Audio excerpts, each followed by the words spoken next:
کمزوری کو بھانپ لینے کی ان کی اہلیت ہے اور انہیں مغرب کے رد عمل میں کمزوری کی بو آ رہی ہے، جس میں نیوکلیئر دھمکیوں پر امریکہ کا رد عمل شامل ہے۔ بائیڈن نے یوکرینی پناہ گزینوں کے لیے امریکی امیگریشن کے عمل کو تیز کرنے کے مقصد سے ایک نئے پروگرام کا بھی اعلان کیا ہے اور ماسکو کے خلاف تازہ ترین دباؤ کی کوششوں میں یورپ اور کینیڈا کے ساتھ شامل ہو کر امریکی بندرگاہوں کے لیے روس سے منسلک بحری جہازوں پر پابندی عائد کی ہے۔ پیٹسی ودا کسوارا کے ساتھ محمد عاطف، وائس آف امریکہ۔ امریکی حکام نے یوکرین پر روس کے حملے سے پہلے ہی روس کی طرف سے امریکہ کے اہم بنیادی ڈھانچے کے خلاف ممکنہ سائبر حملوں کے بارے میں خبردار کیا تھا۔ اب امریکی سیکیورٹی ادارے تاوان کا مطالبہ کرنے والے سائبر کرمنلز کے نیٹ ورکس کے خلاف کارروائیوں میں اضافہ بھی کر رہے ہیں۔ تفصیل جانتے ہیں اس رپورٹ میں۔ رینسم ویئر یا تاوان کے لیے کمپیوٹر نیٹ ورکس پر حملے دنیا بھر میں سیکیورٹی کا ایک بڑا خطرہ بن چکے ہیں، کیونکہ ہیکرز تیل کی پائپ لائنوں اور پانی صاف کرنے والی اہم تنصیبات کو نشانہ بناتے ہیں۔ ان حملوں میں ہیکرز متاثرین کے کمپیوٹر سسٹم میں نقصان دہ پروگرام نصب کر دیتے ہیں اور پھر ڈیٹا کو ان لاک کرنے اور اسے کھلے عام جاری نہ کرنے کے لیے بڑی بڑی رقوم کا مطالبہ کرتے ہیں۔ اس طرح کے حملے بجلی، پانی، گیس وغیرہ فراہم کرنے والی کمپنیوں یا کاروباروں کو مفلوج کر سکتے ہیں۔ رینسم ویئر کے حملوں میں پچھلے 2 سالوں میں بنیادی تبدیلی آئی ہے۔ پہلے تو ایسا ہوتا تھا کہ وہ اپنے ٹارگٹ کے ڈیٹا کو صرف انکرپٹ یعنی خفیہ کر دیتے تھے، وہ اب بھی ایسا کرتے ہیں، لیکن اب وہ اس ٹارگٹ کی معلومات کی ایک کاپی بھی چرا لیتے ہیں اور وہ ان معلومات کو آن لائن جاری کرنے کی دھمکیوں کو مزید رقوم اینٹھنے کے لیے استعمال کرتے ہیں۔ سن 2018 میں تاوان کا اوسط مطالبہ تقریباً $5000 تھا۔ آج یہ بڑھ کر لاکھوں ڈالرز تک پہنچ چکا ہے اور ان میں سے کچھ میں تو کئی ملینز کا مطالبہ کیا جاتا ہے۔ کرپٹو کرنسی کی وجہ سے اب ان کا پتہ لگانا مشکل ہو جاتا ہے۔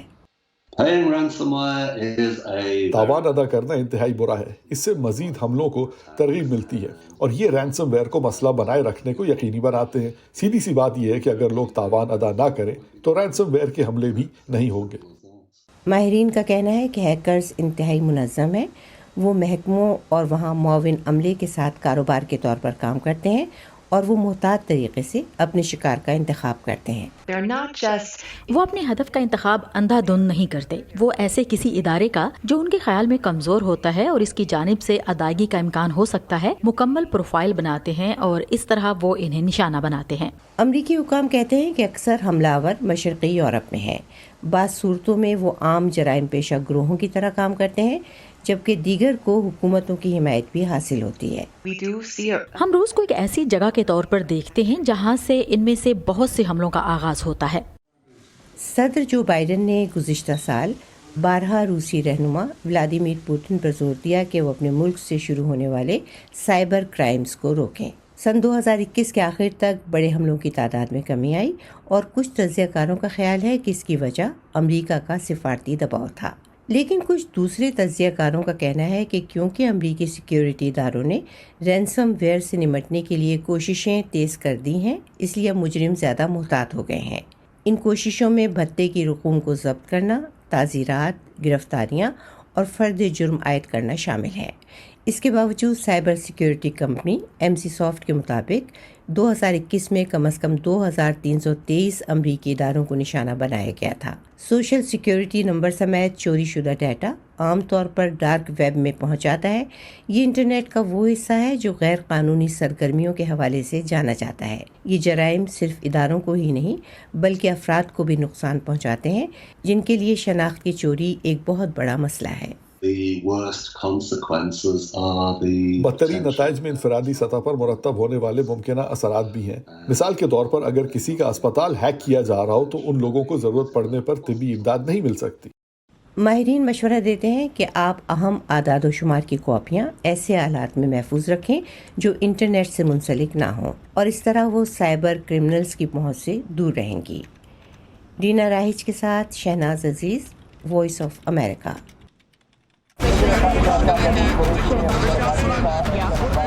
خبروں کے پیچھے نہیں بھاگتے، ہم کہانیاں ڈھونڈتے ہیں، عام لوگوں کی خاص کہانیاں۔ میں کوئی ان سے الگ مخلوق تو نہ تھی، تو کیوں نہ میں ایک ایسا کام کروں کہ جس میں میں مہارت حاصل کروں اور وہ نیکی کیا ہو۔